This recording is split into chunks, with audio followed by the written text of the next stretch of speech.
So, Gabriel, we're back. We're going to get into the detail now on that renovation. You've bought that 3-bedroom house and you've ready to take on the world, do that renovation. Tell us, what did you estimate had to be done in the beginning, and what are the works that you actually did, and how did you go about scheduling those?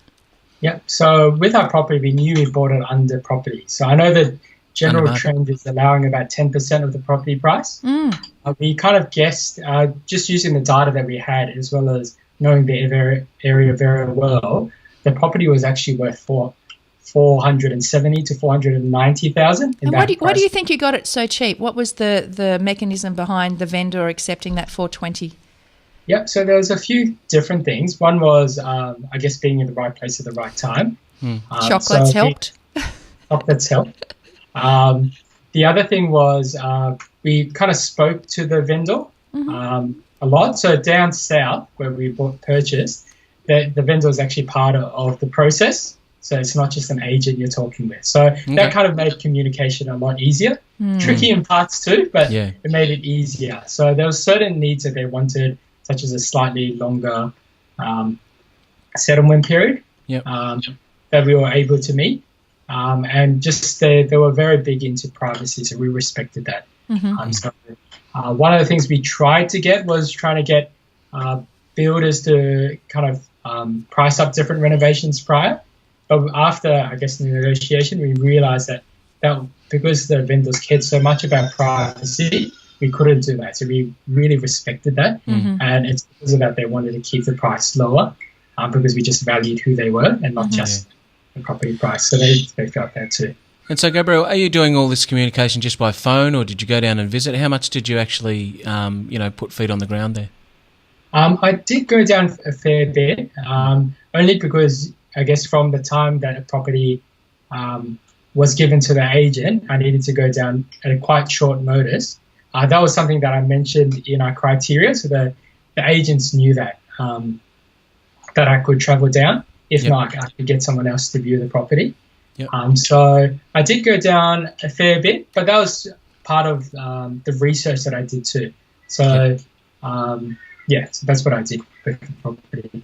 Perfect. So because of that, a lot of agents were quite willing to show me property. So I actually saw a lot of property that wasn't listed or was listed a week prior to being on realestate.com or other websites. And as you said, I mean, that 470 is what you kind of had it valued at. You bought it at 420. You've already made 10% capital growth, and if there's a prediction of a 5% growth, that's like 2 years of growth you've made in just that buying price. So, when we talk around, and it's always rule of thumb, that 10% cost of cosmetic renovation.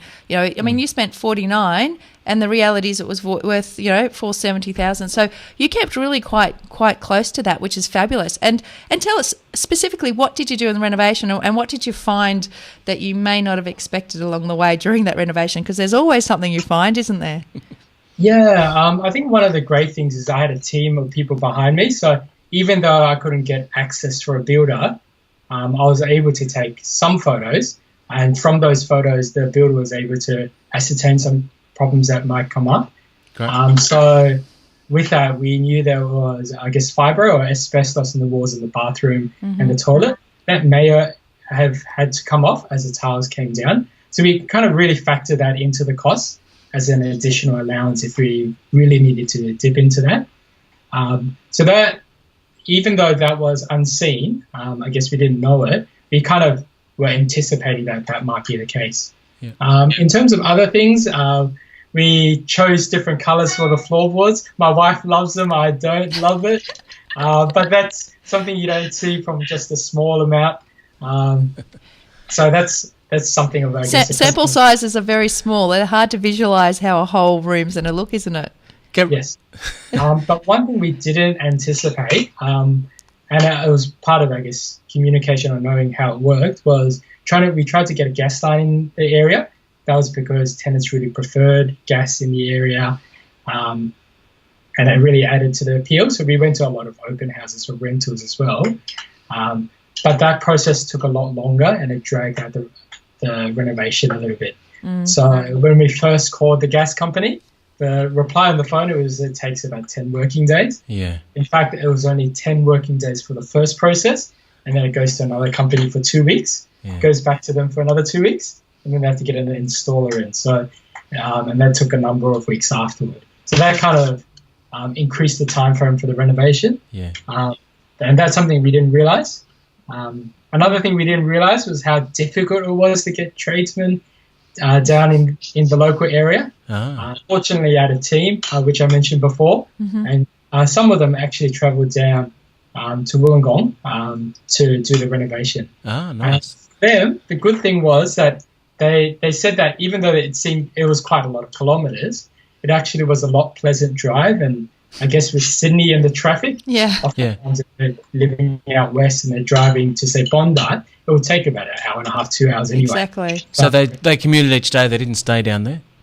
No, they commuted each day. That was only for a select few of tradies, but we tried to get local ones where we could. That's great. Another thing we realised was in the area, tradesmen in the area are paid a lot more than up in Sydney way. Just because there's a lot of development work. Big fish in a small pond. That's right. Yeah.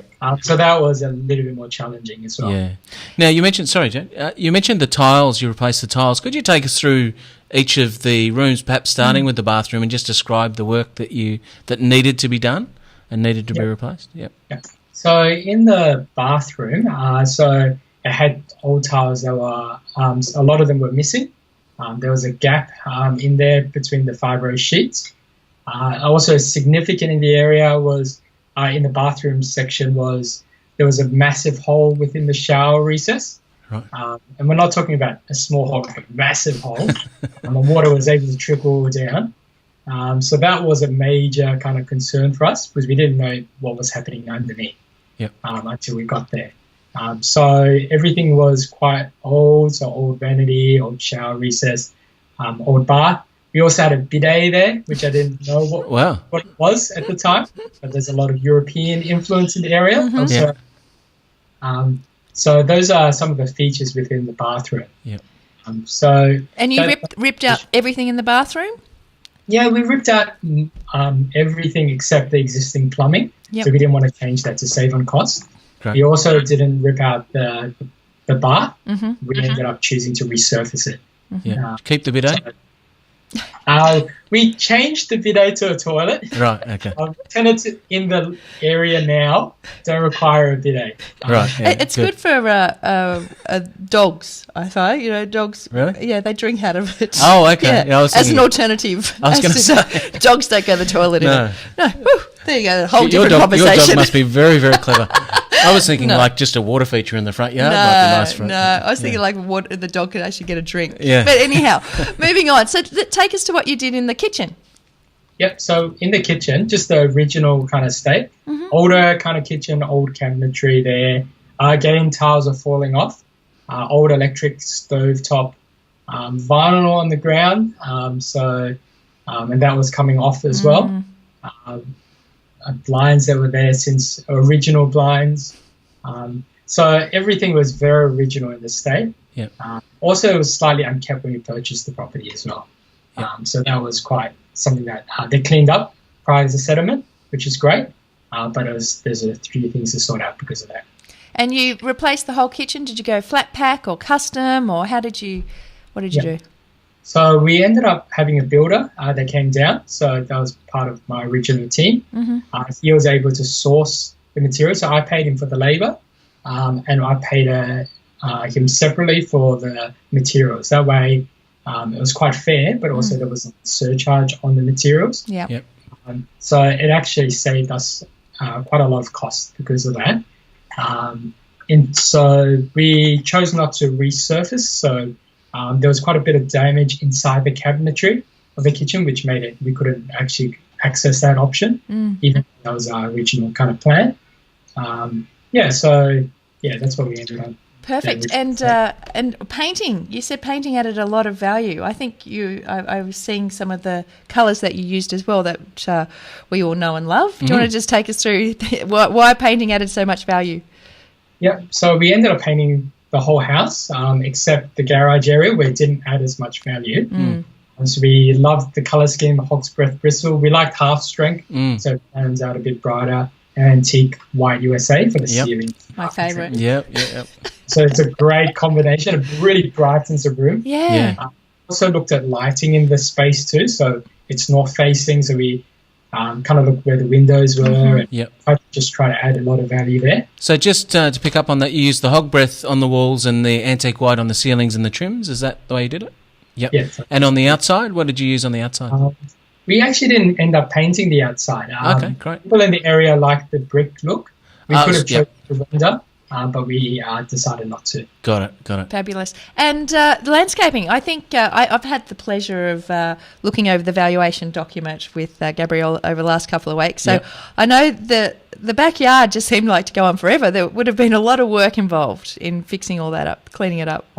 There was. One of the hard things was it's the kind of house that doesn't have a lot of access on the side or through the house. Right. So you can't actually fit a ride-on motor through it. Yeah.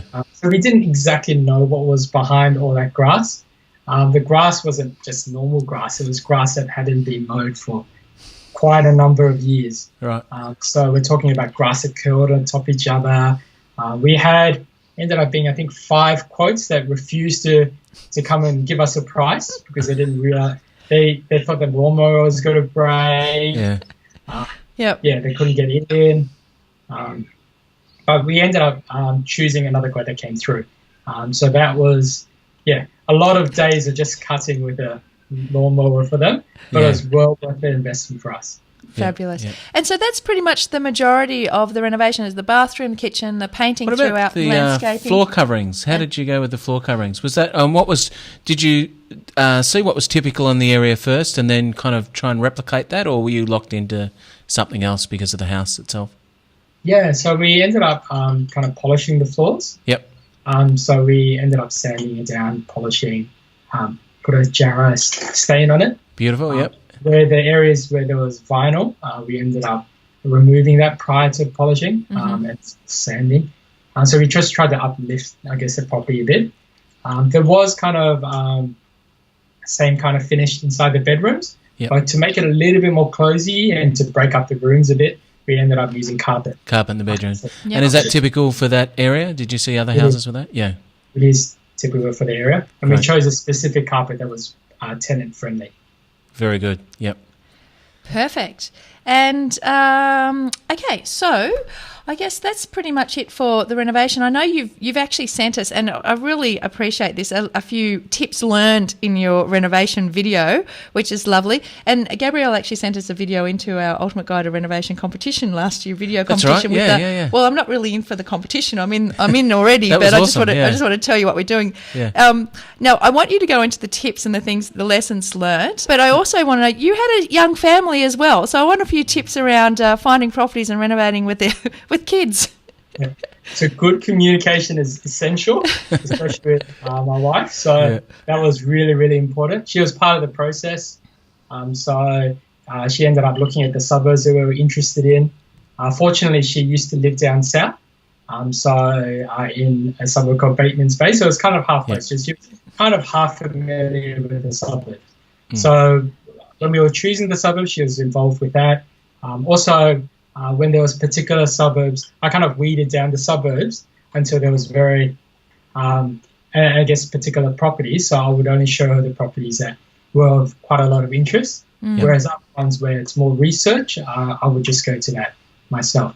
So that's how we juggled it, is with the family. It was helped a fair bit, especially when we had to drive down. But we did bring our kids on a few occasions. And the real estate agents loved that. So it didn't matter too much. I don't think you're ever too young to learn about real estate. So how old were your children? So I've got a 1-year-old and a six-year-old. There you go. Perfect. They'll remember that. Well, one of them will remember it. One of them will. So the lessons learnt, what were they?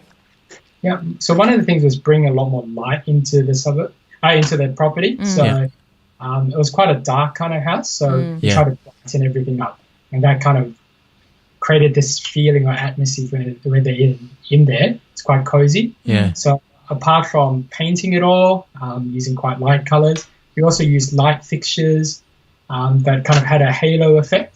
They were also dimmable too, so we sourced a light that you didn't have to change it on the wall socket, but Yep. you actually dim it so that there's a bit of atmosphere that you can get.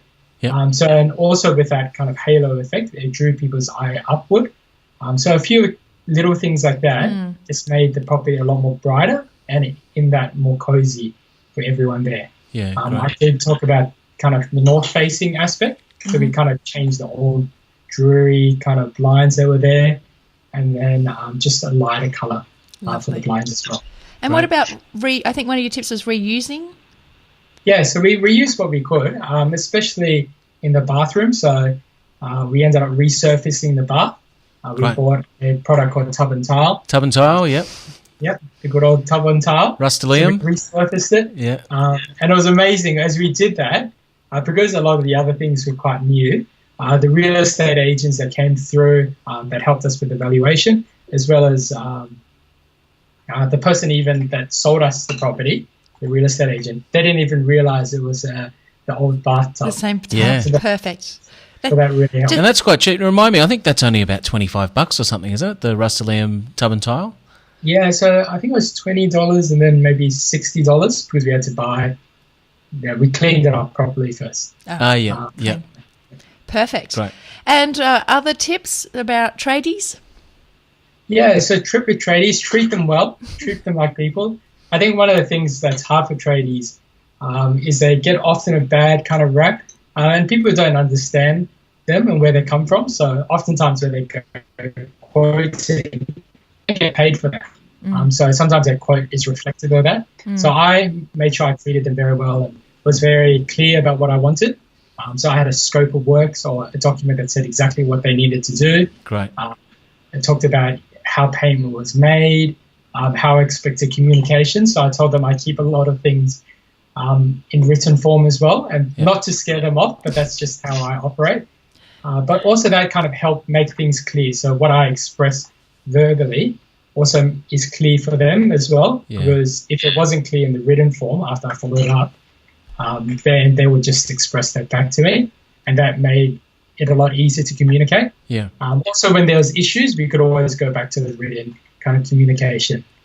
So, for instance. Well, thank you for sharing, Gabriel, the nuts and bolts of the actual renovation. In the next video, we are going to cover the numbers and the valuation process itself. And what's next? And, the next stage. So hang in there, guys, for the next video.